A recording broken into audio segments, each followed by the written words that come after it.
Welcome to our channel. Today we how to enable Freshsales import for leads, companies, and deals. Easy tutorial step by step clearly. To enable Freshsales import for leads, companies, and deals, start by logging into your Freshsales account. Navigate to the top right corner of the dashboard. Click on the settings icon, which looks like a gear. Once in the settings menu, scroll down to the data management section. Click on import to begin the process.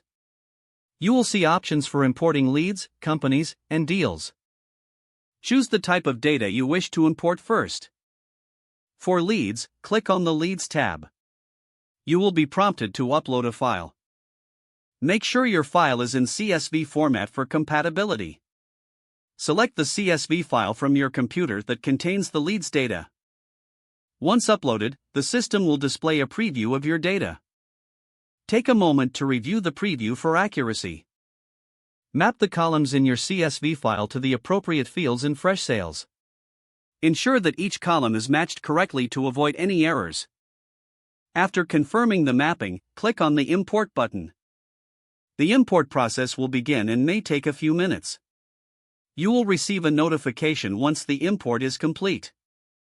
Repeat these steps for importing companies and deals as needed. Always verify the imported data by checking your leads, companies, or deals sections.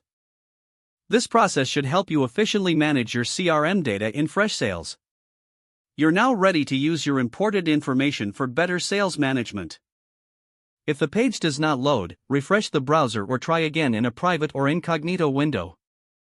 Make sure you are using the correct email address, then retype it carefully to avoid small typos. If your password is not accepted, use the reset option and create a new strong password. You can check your spam folder for verification or security emails, then complete any requested confirmation steps.